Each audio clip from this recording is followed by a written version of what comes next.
Every time the end of the world headlines flash, the world sprints toward the same exit: gold. It's a move that feels like common sense. Central banks hold it, governments hoard it, and 5,000 years of history confirms it. Gold has survived every systemic collapse. But there is a brutal difference between an asset surviving a crisis and an asset protecting you during one. Because, what's the point of a safety net that refuses to open when you're actually falling? It failed in 1850, it failed in 1980, and in 2026, where you can buy gold with your phone app, it will fail even harder. And that's the irony of things that can be explained by this simple rule in finance.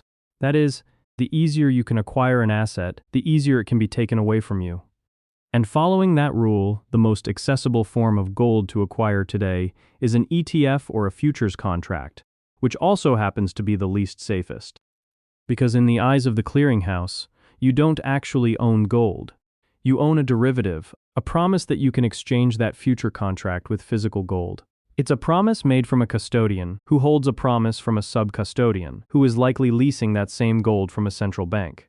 That doesn't seem like a problem until you realize on the COMEX there are 300 paper promises for every single physical ounce in the vault. The system allows this because, on a normal Tuesday, only 1% of people ever ask for delivery.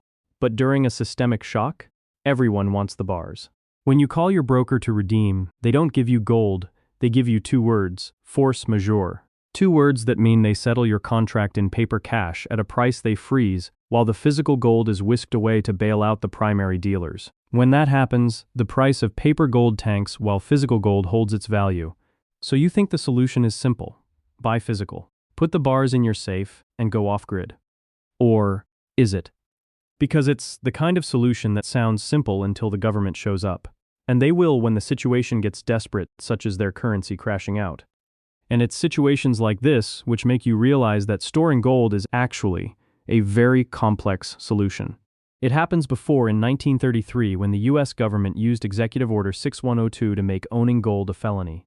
They forced citizens to hand it over for $20.67 an ounce.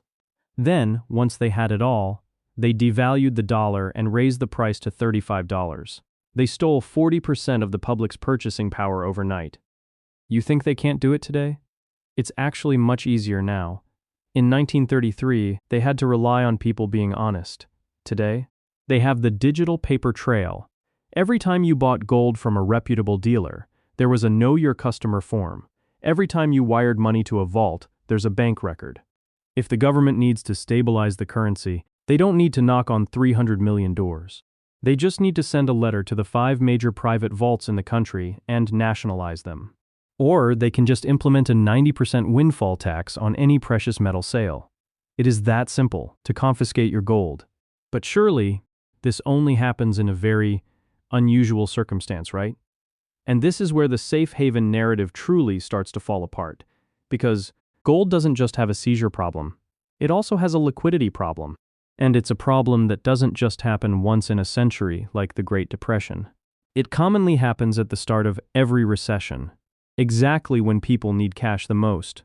We saw it in 2008, and we saw it again during the recent Iran escalation. Most people are taught that gold moves in the opposite direction of stocks and bonds, the perfect hedge. But that only happens in a healthy market. In a true systemic panic, every asset class converges into a correlation of 1. Everything falls together, even gold. Why does that happen? Because of a mechanism called VAR, value at risk. When a massive pension fund or a too-big-to-fail bank sees their equity portfolio drop 20% in a week, their risk models go into a death spiral. They get hit with a margin call. They need cash, Tier 1 capital to satisfy their lenders by the 4 p.m. bell, or the lights go out. They look at their books. They can't sell their crashed tech stocks. There's no bid. They can't sell their real estate. That takes months.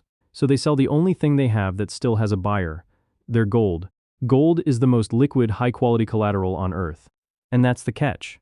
Gold doesn't act like the insurance people thought it would.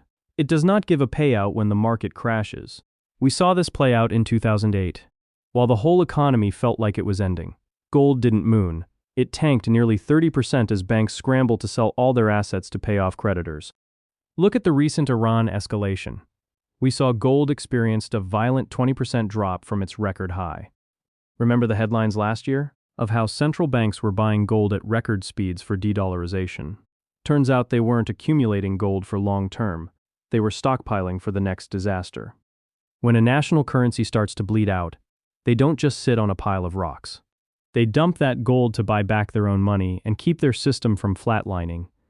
And that is what made believing in gold so dangerous. Because if you're holding gold, you have to realize who you're standing next to in the exit line. You aren't just hedging, you're competing against the selling pressure of the most desperate, most powerful institutions on the planet. You're trying to hold up a shield, while a tidal wave of institutional liquidation is crashing down on your head. It's a tough position to be in when the music stops. And that brings us back to the main question: why the safe haven narrative still holds today. In a way, it's an effective story that serves all sides. People want to be told a story that they can buy insurance to shield them from a crisis. Retail investors want a way to feel like they're outsmarting the Fed by voting themselves out of a rigged stock market. And for central banks, it is the perfect ramp for them to offload their positions when they need to raise cash in an emergency. In the industry, we call this the retail wash. In an ironic turn of events, the people buying gold to hedge against the crisis are the ones who end up cushioning the blow for the very banks they were trying to escape. Finally, we need to look at the last scenario of this whole narrative, which is also the most compelling one to gold believers. It's a scenario where society, governments, and all forms of structures collapse. In this scenario, there is zero trust in many things, and gold is still one of the few assets people trust. But there's the twist. Gold actually still requires some degree of trust. It requires a buyer who knows how to verify purity, a seller who can give change, and a stable environment where you won't get killed for showing it. If you walk into a zero-trust environment, a world where people are fighting over the last crate of bottled water, and you pull out a 1-ounce gold eagle, you haven't started a transaction. You've started a crime scene. You've just told every desperate person in a 5-mile radius that you have a stash of highly portable, untraceable wealth. You've put a neon sign over your head that says, "Rob me." And let's be practical. Gold is indivisible. You want to buy a loaf of bread? A 1-ounce coin is worth $2,500. How does the baker give you change? In silver? In copper? In IOUs? In a true collapse, utility beats scarcity every single time. A 55-gallon drum of diesel or a box of antibiotics has a bid-ask spread that actually works. You can't eat gold. You can't stay warm with gold. Gold is for when the crisis is over. During the crisis, it's just an expensive paperweight. So what does all these say about the narrative?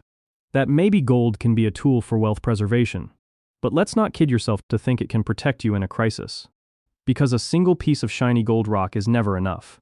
If you look at the people who survive the big one, you realize they aren't the ones just sitting on a pile of yellow rocks in a basement. They're the ones with cash flow from essential services.